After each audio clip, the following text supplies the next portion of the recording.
No way. Are you serious? Bro, come on. What? Okay, never mind. This is actually kind of pissing me This off. is impossible. Wait, that's like impossible. What is this Wait, part? this is like impossible. Hey Frankinator, have you already made a physics rage game? In fact, did you make two? Yep, and I'll do it again. So, I decided to make another physics rage game, but the twist this time, instead of making it in Unity, we'll be making it in Godot. And if you're not sure what that is, Godot is just another game engine alternative to Unity. And it's cool because it's free and open source. And well, okay, I think you can read the rest of this by yourself. Let's get started already. Let's make a quick red ball, add some colliders, and bam. Okay, I know what it looks like. This guy is so trash, can't even program a single ball. But, so you see, this is actually proof it's working, and here's why. Keeping in line with physics, this all has to do with the idea of a frame of reference. A frame of reference is essentially a camera, and that camera can be attached to anything. Now, a camera attached to the world, so to speak, will have the world stationary and will see the ball moving. But the camera attached to the ball will see the world moving around it, and the ball will not move at all as it's moving with the camera itself. To better visualize this, stand up and walk around with your hand out. And your frame of reference, your eyes are the camera, and your hand won't look like it's changing relative to you. And that's true. However, objectively, in the world's point of view, and if you had a camera set up in the world, you would see the hand moving around. The same idea is happening here. But that's pretty confusing for now, so I've reset up the camera to be at a world frame of reference, and so you see, the ball is moving properly and colliding with some invisible object. But while invisibility is cool and all, it'd be much better if we could actually see the walls, you know? Much better. Now, time to introduce our core game mechanic. If you guys know the Perplexus, essentially it's this ball I used to love playing with as a child, where you could guide a metal ball around a spherical maze using gravity and rotating the spherical maze. I never got past level 40 by myself, but I'll try and emulate that experience here now, almost 10 years later after I first got the toy. Anyways, let's try the simplest method I know. And it sucks, of course. After several attempts at fixing the rotation, holy cow, this was genuinely infuriating, I finally got it working, and it only took me a couple of hours. Now, let's try and up the difficulty. Of course, 2D is easier than 3D, so let's make the maze disappear after a few seconds. Developer Frankinator would later realize his mistake. He realizes that masochism is not his style. You know what's better than one ball? Two balls. That's right, we now have two big fat balls.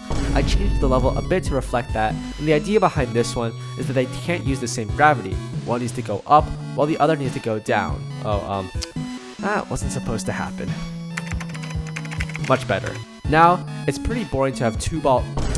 You know what? I'll stop with these jokes now. Anyway, it's pretty boring to have two balls that are the same size.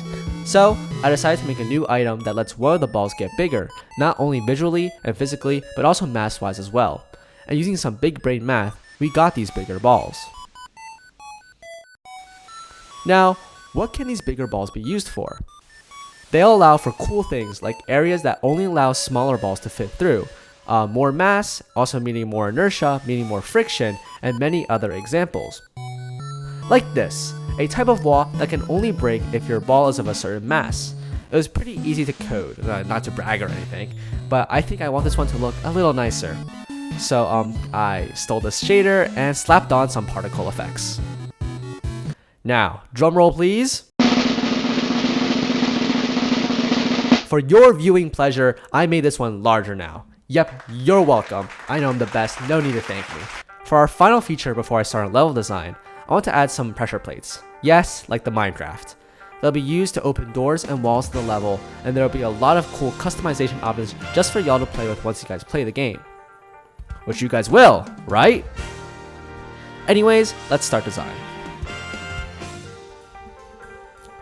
For the first design, I want to return to the idea of areas that only a smaller ball can fit through. I made this gap here where only a ball of mass 1 has the width to pass through, but then a ball of mass 2 will get stuck on the ledge instead. And for the second design, if you're familiar with Deltarune, there's this part in chapter 2 where you and Noelle have to get through a barrier, and yes, I know chapter 5 came out, just bear with me here. I'm going to try something similar here with 2 pressure plates and a movable wall between them. And kind of playing on this collaborative theme, I think maybe it'd be really cool if we had this large breakable glass part with a separate chamber that has a ball grower in it so that you can break said glass. Maybe I could even gate it with a pressure plate, I'm not really sure yet. Laying off the mechanics for a bit, I want to try incorporating more physics. After all, it's a physics-based rage game. Like, imagine a small platform that you have to balance one ball on while maneuvering the other. And if you fail to balance on the platform and stop stepping on the pressure plate, something will reset your progress, probably like a movable block. It's a real patience tester, so for the next one I wanted something that is challenging but only requires one skillful shot. I was thinking of maybe challenging the player to jump up to a ledge, since in this game it's very hard to jump because you have to reverse gravity twice. I could also experiment with the idea of the balls being like stepping stones for one another. The only problem with that approach is that people can easily cheese it by rotating the world 90 degrees twice.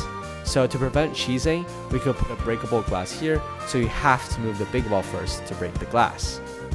After that, I thought about the Perplexus ball again, and let's just say drew some inspiration from the first puzzle by making you climb something and hug along a ledge. And to bring it back full circle, I made this contraption that can trap the mass 2 ball and isolate the balls by mass. Alright, now that the design is done, let's delete everything. One thing that I didn't mention in the design document is the tutorial. I thought it'd be a good idea to just show all the mechanics and let the player figure them out. After all, I think it's not too unintuitive what I've built. At least if my dumbass can figure it out, then so can most players, right? Anyways, it's time for a build time lapse. If you don't want spoilers for the game because you obviously are going to play it, skip to the time on screen right now.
Wow, who knew? Designing puzzle games is low-key very difficult. But anyways, now that we're done, I thought about how I wanted to like end the game. I think it'd be cool if you got on a launch pad and you kind of just like catapulted yourself into the abyss. Something like high adrenaline or something, I hope so at least. And now that most of the game is done, let's work on polishing it up a little. With the snap of a finger, we can add our background back. In terms of music, I've been watching a lot of 8-Bit Music Theory recently. I think it's really cool and informative, but that doesn't mean I really actually got any better at music. Okay, wait, never actually mind. This stuff is fire. But regardless, I actually made some real music. You'll be hearing a lot of this when you play the game, so I won't make you listen to it right now. And after stealing some other assets and adding this nifty title screen and adding this ending fade out back to the home screen, I think we're done. There are a few other bugs I ironed out off camera, but for the most part, the game is now available for you to play on itch, which you will play. But anyways, I'll be heading off now. See you later!